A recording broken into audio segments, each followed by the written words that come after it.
Bigarren greba eguna dute gaur Araba, Bizkaia eta Gipuzkoako osasun sistema publikoan.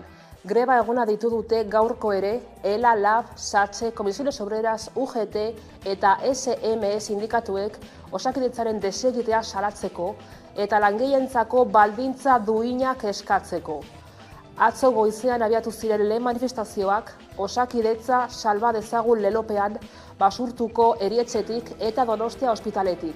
Gasteizen ere Txagorritxuko erietxe parean elkarteratzea egin zuten. Protestetan osasun publikoaren aldeko aldarriak aireratu zituzten negoziatzeko jarrera eskasa egotzi zioten Osakidetzari, privatizazioa gaitzetsi zuten eta osasun sailburu Gotzone Sagarduren dimisioa eskatu zuten.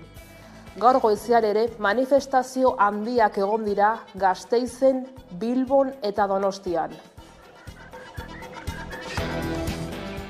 Kaixo, eguerdion, maiatzak 19 ditu gaur eta honekin batera bigarren greba eguna dute Osakidetzako langileek.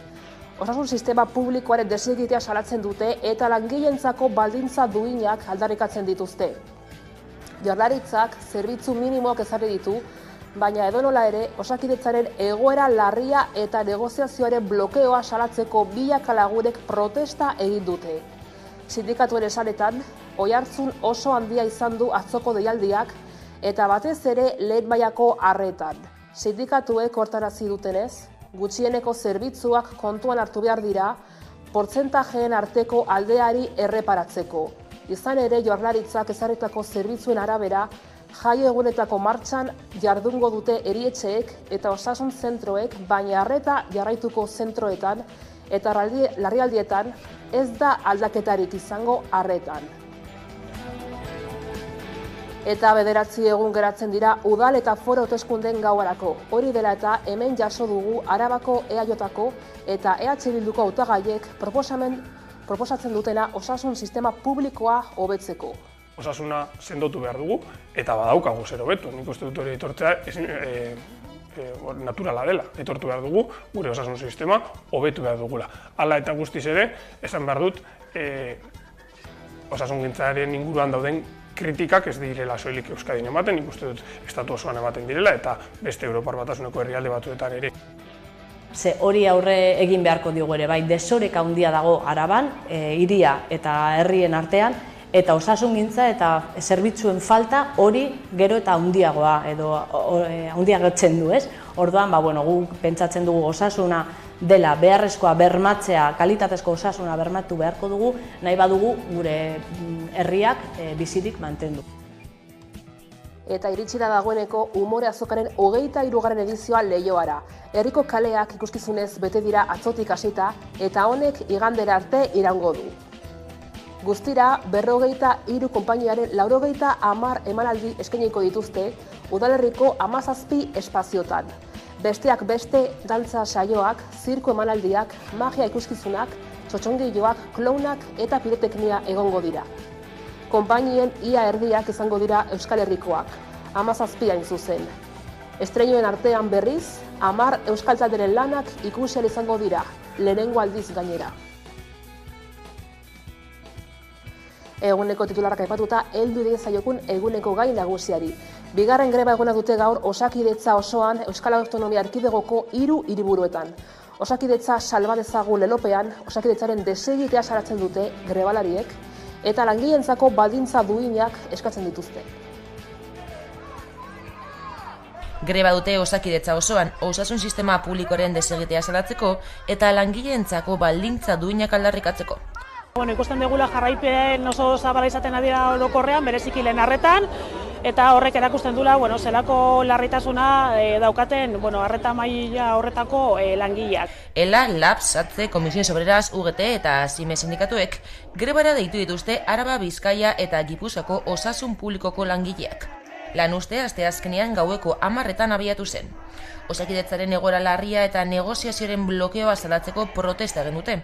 Izan ere, sindikatuek ohartarazi dutenez, arazoak egiturazkoak dira.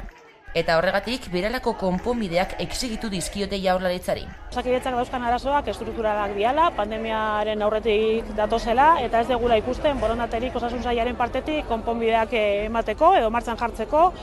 Orain dela urte bete, azkeneko greba eguna deitu gendun, hortik aurrera mahai negoziatzailea erabateko blokeoa dauka, ez dago edukirik, eta aitzaki bezala Osakidetzak behin da berriz erabiltzen du pandemia eta langileen eskazia beste egoera batean aplikatzen oso zailak izango liratezken neurriak hartzeko. Lakuak gutxieneko zerbitzuak ezarri ditu. Hala, ospitaletan, jaiegunetan aritzen diren langile kopuru bere egongo da larrialdietan, sukaldean eta janari banaketan. Altak eman halko dira, eta dialisi, onkologia eta atzeratu ezin diren tratamenduak mantenduko dira. Lehen arretako zentroei dagokienez, larunbatetan ohiko den langile kopurorekin arituko dira. Zalatzea ere, zerbitzu minimoen interpretazioa usurskoa izan dela, milaka langile geratu diala gaur egun greba eskubiderik gabe. Bi eguneko lanustera daude deituta Osakidetzako beharginak eta mobilizazioetan langileen tratu txar sistematikoaz ohartarazi dute. Izan ere, osasun publikoan egoera gero eta prekariagoa dela diote, eta horrek arreta prekarizatzea ondorio gisa duela. Eta egoera horren aurrean, osasun sailaren jarrera kritikatu dute. Gor eta mutu jarraitzea erabaki baitu kaleko aldarrien aurrean. Eta Arabako PSeko eta Elkarrekin Podemoseko hautagaiek ere haien proposamenak plazaratu dituzte osasungintzaren inguruan, ikus ditzagun. Ikusten ari gara nola, Araban landa eremuko eta hiriguneko zerbitzuak, nahiko ezberdinak direla. Guk uste behar dugula Osakidetzak eta Euskal Jaurlaritzan badakigu lanean dabiltzatela, lehenik eta behin inbertsio publikoa sendotzea, inbertsio publiko hori orekatuan eta doitzea lurraldez lurralde, eta Araban lehenengo arreta hori sendotzea. Garatu behar dugu gehiago zaintza, garatu behar dugu gehiago Osakidetzaren egoera, eta horretarako bakarrik dago bide bat, publikoa den guztia handitzea, legeak egitea, hori defendatzeko, eta orain arte egin diren ereduak kentzea, pribatutasuna bakarrik ekartzen dutelako. Eta maiatzaren 28 begira alderdi politikoek feminismoa eta emakumeen etxeen beharra jarri dute erdigunean. Izan ere, Bilbo da hiriburuen artean emakumeen etxerik ez duen bakarra. EH Bilduren arabera, EAJ eta PSE dira horrelakorik ez egotearen erantzule. Zirotipoan itz, zuriateak itziz, txiratuak gintzen gaitasun gainetik. Horein da unea, emakumea, feminismoaren garaipena. Emakume, izan libre, gizarte feminista eraikitzen. Emakume, irabazle, machismo zikina alboratzen.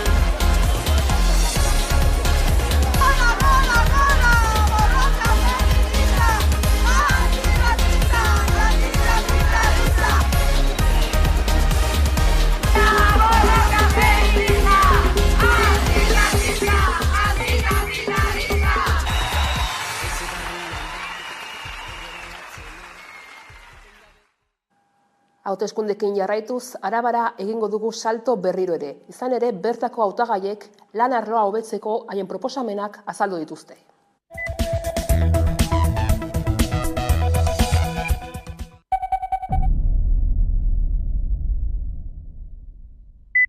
Gure programan ez dago jasota, baina nik uste dut horrelakoak aztertu behar direla, detailea uste dut ondo aztertu behar dugula, ze horrelako gauzak inpaktu handia dute edo eragina handia dute jendearen bizikalitatean, eta uste dut ondo aztertzea ezinbestekoa dela. Idoia Mendia lehendakari ordeak proposatu egin duela, lau eguneko lanaldi hori elkarrizketa sozialeko mahaira eramatea, eragile sozialekin, hemen esan beharra dago, eragile sozialak, parte hartzen duten eragile sozial bakarrak, Comisiones Obreras eta UGT direla, eta oso aproposa da, eztabaida horra dago, eta gure historia horrela azaltzen da, gure izaera politikoa, alderdi sozialistaren izaera politikoa horrela azaltzen da. Gu jaio ginen duela orain 150 piku urte erreibindikazio horrekin, 8 ordu lanaldirako, 8 ordu atsedenerako eta 8 ordu prestakuntzarako, kultura egiteko, aisialdirako ez da, eta dudari gabe, epe labur batean ikuste hori helduko dela. Bai, bueno, igual bi kontu desberdinak dira. Alde batetik gu beti izan dugu pertsonen bizitzak erdigunean ipini beharko direla, eta hori izango da gure helburua neurriekin eta zergekin eta. Baina beste aldetik, nik uste dut hori aztertu beharko dela. Lana lantegiz lantegi, tokiz toki, ze segurazki badaudela aukerak hori aurrera eramateko, eta oso importantea da kalitatezko bizitza bilatzea edo bermatzea jendeari, ez? Eta horretan baldin badago 4 eguneko jardunaldia, gu ados. Eta diputazioan zer? Aztertu beharko da, eta hori bai igual lotzen dut beste kontu batekin, eta da sistema fiskalarekin, ez? Fiskalitatea zergak justuagoak izan beharko dira, eta ekimen pilo bat sartu dugu, baina guk askatzen dugu gainera erreforma fiskal bat duina eta justua izan dezala. Nire ustez ondo dago enpresei abantailak ematea, horrelako ideiak hartzen badituzte, baina ez dut uste gauza dela abantailak ematea, baizik eta legeak jartzea horretarako. Azken batean, ikusi dugu enpresei ez bazaile egiten halakoak garatzea ez dutela bere kabuz egingo. Beraz, noski 4 egungo astea beharrezkoa da, beti etorriko dira ere esanez, zinezkoa dela, azken batean hori izango dela kaos bat, baina hori esan da betidanik. 16 orduko lan orduak zeudenetatik, 7 eguneko astean lan egiten zenetik, eta azken batean ongizatearen nukleoa da. Hori, denbora gehiago dukitzea, eta horretan gaude, bai noski.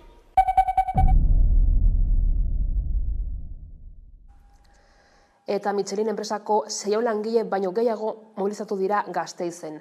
Duela hilabete 2 inguru hasi zuten hitzarmen berriaren negoziazioa sindikatuek eta zuzendaritzak estatu mailan, eta dagoeneko 6 bilera egin dituzte. Plantillak erosteko ahalmena berreskuratzeko soldata igoera handiagoa exijitu du.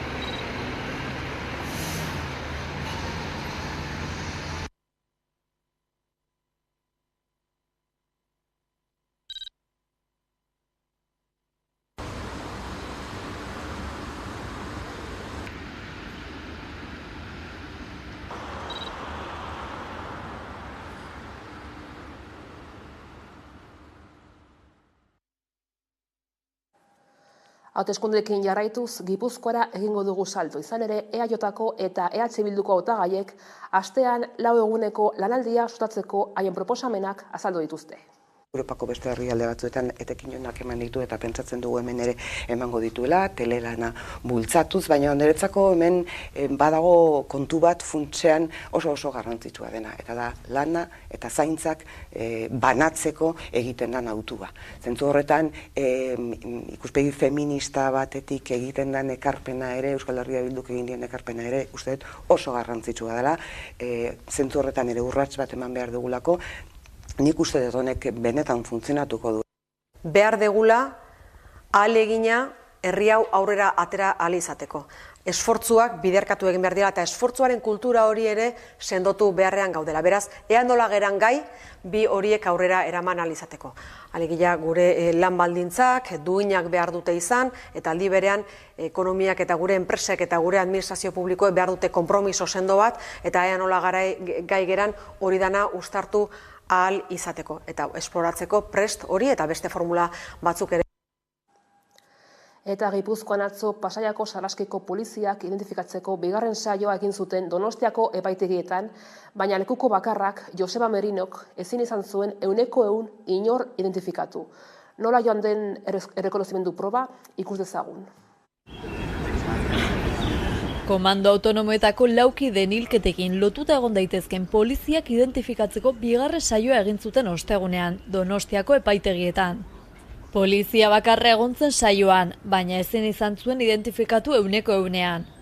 Alegia 7 dira Joseba Merinok Pasaiako sarraskitik bizirik ateratzen lekuko bakarrak aurrez ezagutu zituen poliziak, material grafikoan. Eta martxoaren 28an 3 identifikazio saio egin zituzten, baina ez zuten emaitzarik izan. Asteon beste 3 polizia izan behar zituen aurrez aurre Merinok, errekonozimendu saioan, baina ezin izan du inor identifikatu. Aintzat izan da polizia bakarra egon dela azkenean, parte hartzekoak ziren gainerako 2 poliziak hilik daudela esan baitute. Abokatuak esan du urte asko igaro direla, 39 urte hain justu, eta zaila dela inor identifikatzea. Testuinguru horretan, beste identifikazio saio bat eskatuko du, polizien garai hartako nortasun agiriaren argazkiekin eta beste argazki ofizial batzuekin. Hilik dauden polizia horien agiri ofizialak ere eskatuko dituzte. Biktimen senideek eta lagunek Pasaiako sarraskian gertatutakoa ikertza eta argitza exigitzen dute. Gizarte osoari dagokion kontu bat dela iritzita eta aitortza ofizial bat espero dutela. Oinarte erakundeak edo Jaurlaritzak eragin digun min horrek horren soluzioa erraza da. Horren soluzioa da konpromisoak hartzea. Gurekin elkarlanin eta modu egoki baten eta konfiantza emanez, konpromisoak hartzen badituzte eta konpromisoiek aurrea ematen badituzte, oinartekoa desastre bat izango zen. Baina hemendik aurreakoa berbaldin bada eta lan ondo eta txukunite baldin babe, gu hori aitortzeko inolako eragozpenik ez dugu izango. Gogoratu behar da auzia 2018an artxibatu zela, Europako Giza Eskubideen Auzitegiak seniden elegita baztertu ondoren. 2020an baina Merinok dokumental batean ezagutu egin zituen ustez hilketa horietan parte hartu zuten poliziak eta identifikazio saioak egitea eskatu zuen. Gipuzkoako auzitegiak azaroan ireki zuen berriro auzia. Eta Bizkaiko hautagaiak bertako etorkizuna zaritu dira oraingoan. Aurrera begira dituzten lehentasunak azaldu dituzte. Ez dakita hasieran edo amaiaren esatea, baina edozein politika publikoa gauzatzeko dirua behar da. Eta baita ere, politika fiskalaren bidez dirua lortzeaz gain instituzioak behar dituzten politikak aktibatzeko aberastasuna berbanatzen da. Guk uste dugu gaur-gaurkoz eskema zarkitu horietan murgilduta gauden bitartean fiskalitatea ez dela gai horrelako erronkei erantzuteko eta beraz aldaketa fiskal sakon bat beharko genuke progresiboa bihurtzeko gure sistema fiskala, hau da gehien dauzkatenak gehiago ordaintzeko eta horrekin berbanak eta ariketa egiteko, baina baita ere ekonomia eta gizartea sustatzeko politika publiko sendoak aktibatu ahal izateko. Beste aldetik, uste dugu munduan gauzak aldatzen ari direla, lehen aipatzen duen moduan, paradigma berria sortzen ez ezkigu maila ezberdinetan. Gobernantza oso garrantzitsua da jendea instituzioekiko konfidantza berreskuratzeko. Ikusten dugu arazo bat bezala, jendeak instituzioak arazo bezala ikusten dituela eta horri buelta eman behar zaio gardentasunaren bidez eta ateak eta leihoak irekitzen gardentasunez eta eredugarritasunaz aritzen instituzioetatik. Zaintza eskemak ere oso zarkituta daude, zerbitzuen privatizazioa agortuta dago eta ikusten dugu etengabeko lan gatazketan murgilduta gaudela aldundiarekin zerikusik daukan hainbat zerbitzu privatizatuetan, garraio eremuan ere, pentsatzen dugu paradigma berriak aktibatu behar direla, dagoeneko hormigoia eta kotxe pribatuak goia jo dutela, eta munduak eta aldaketa klimatikoak exigitzen digula ere, garraio sistema berriak aktibatzea publikoan zentratuta, eta bar luze bat. Orduan pentsatzen duguna, azken finean, behar ditugula 3 gauza funtsezkoak. Lehenengoz eta behin, azterketa egokia, aldaketak irakurtzea, beste aldetik politikak egiteko beste modu batzuk, gardentasuna eta jendearekiko konfidantza edo jendearen konfidantza berreskuratzeko, eta hirugarrenik beste motako politika batzuk, ausartagoak eta aurrerako jauak. Azken finean, uste dugu Bizkaia herrialde ezkertiarra dela soziologikoki, jendea hemen Bizkaian gehiengo zabal batek bere burua ezkertiar jotzen du, baina zoritxarrez ikusten dugu gure instituzioetatik bultzatzen diren politikak, eskuindarrak, atzerakoiak eta immobilistak direla. Beraz, hori da proposatzen dugun aldaketa bat. Buelta emotea eta Bizkaiko soziologiarekin eta behar politikoekin eta sozialekin konektatzen duen instituzio foralak izatea. Dozun, ez da, baina, bueno, ni gaztia izaten nik esango dut, gaztioi agian bizi proiektu bat egiteko edo garatzeko behar dugula etxe bizitza bat non proiektu hori garatu aldugun. Badaude beste lehentasun asko, enplegua bebai, kezka nagusia, horretarako usteot reforma laborala oso onuragarria izan zela. Baina, bueno, esaten dudana, gaztientzat usteot etxe bizitza bat lortzea da gure kezkaren nagusiena. Ekonomikoki abanguardian sortu kokatu bar garela, baina honekin batera sozialki ere abanguardian kokatu bar garela, eta hor jauzi bat eman behar dugu. Bizkaiko mapari begiratzen badiogu nahi duzun indikadorearekin, ekonomia arloan, enplegu langabezi arloan, eskola porrotaren arloan, Bizkaiko mapa bi koloretan marrazten da.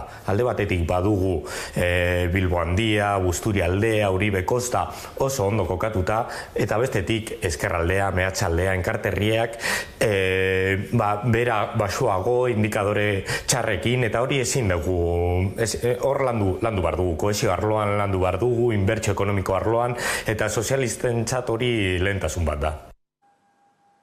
Eta Bizkaiko zahar-etxetako labeko langileek baraualdia abiatu dute gaur. Maiatzaren 15-tik 20 ari dira greban lan baldintza duinak aldarrikatzeko eta ratioak handitzea eskatzeko.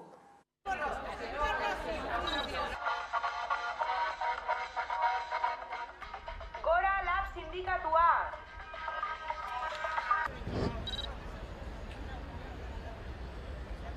¡Erresidentziak! ¡Erresidentziak! Viendo a la Diputación que se implique. No puede ser que la misma Diputación esté robando a trabajadoras y a residentes. ¡Erresidentziak! ¡Erresidentziak! ¡Zaintza sistema! ¡Publikoa! ¡Zaintza sistema! ¡Publikoa!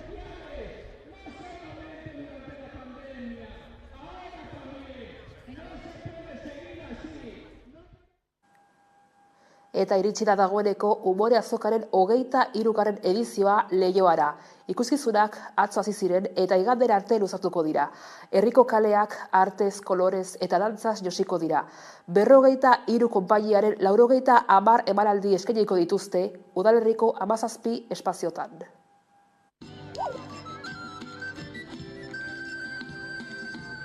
Bueltan da umore azoka. Kale artisten azokak Leioa arte estenikoz beteko du asteburuan. Nik uste dut beti bezala danetarik ikusteko aukera ikusteko dugu, ezta? Alde batetik dantza, bai antzerkia, zein zirkoa bebai eta akrobaziak eta bebai ikusteko aukera ikusteko dugu, beraz, danontzako plana be egiteko aukera. Umore azokaren 23. edizioa maiatzaren 18-tik 21 bitartean ospatzen ari da, eta egun horietan 80 emanaldi ikusteko aukera dago. Badeko guze produzio mailan 300 bat pertsona eskatu da bezala akreditazioak bertaratzeko, eta nik uste dute gero eta indartsuago dagoen azoka badala, eta benetan gure sektorarentzako gauza polita eta interesgarria. 43 konpainiek bizituko dute Leioa, emanaldi guztiak aire zabalean dira. Leioako auzotako plaza, kale eta atzokoetan eta doakoak dira. Disiplina askotariko ikuskizunak biltzen ditu azokak. Dantza, antzerkia, zirkua, performantzak, pailazoak, ibiltariak eta musika.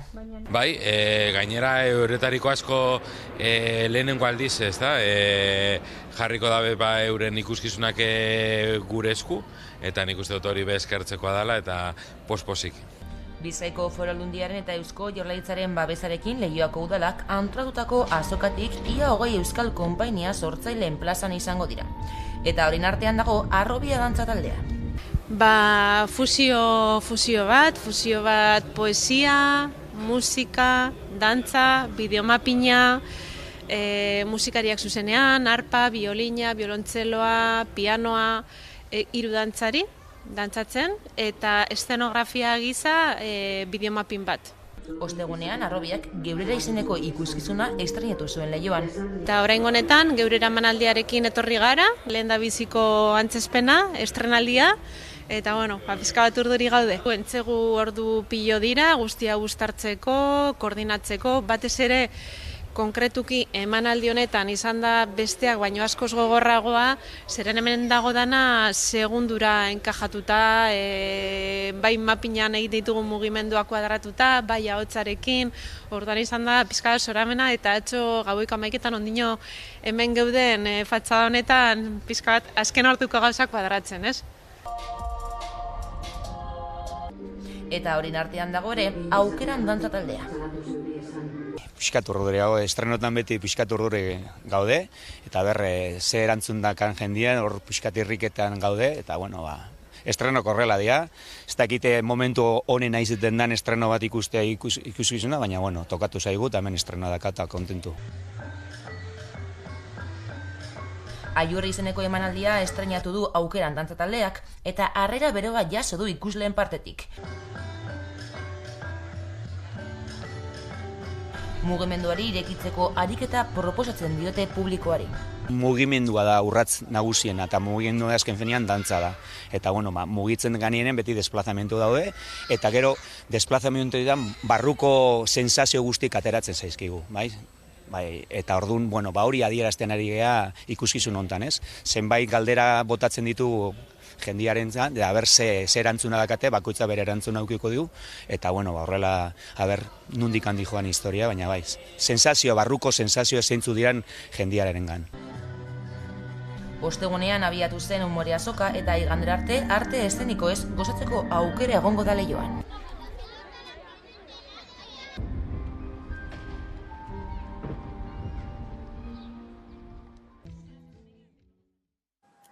Eta kiroletan, buelta da Gasteizen Sagardo bolei txapelketa misto eta inklusiboa.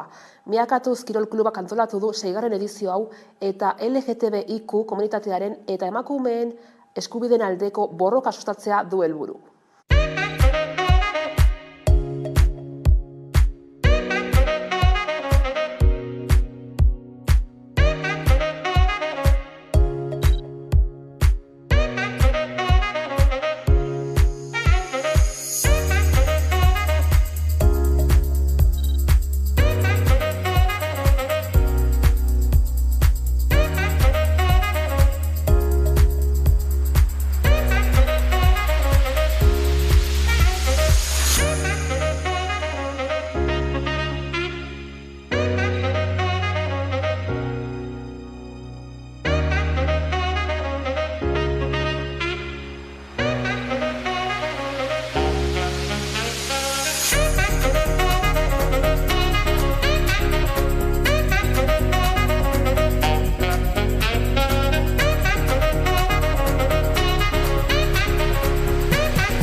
Eta Deportibo Alavesek Mendizorrotzako ateak irekiko ditu zaleentzat maiatzaren 23an eta 24an.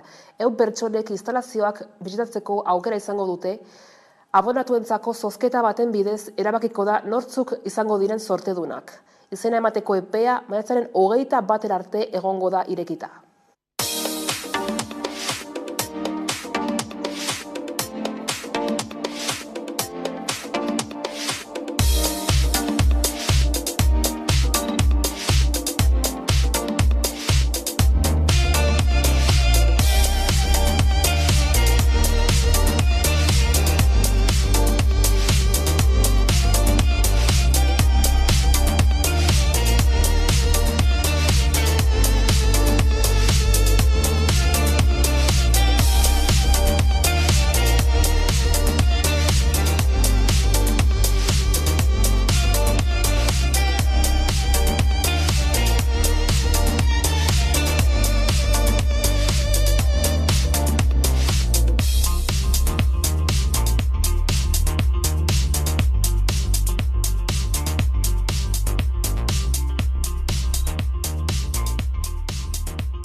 Eta horrela iritsi gara albistegiaren bukaerara besterik ez guratetik, horrek izan dira gaur eguerdiak gurean gaur utzi dituenak. Gu astelehenean itzuliko gara, baina bitartean gogoratu guztiak eta gehiago nahi duzun aldiro 11.eusatera dadora eskuragarri asteburuan.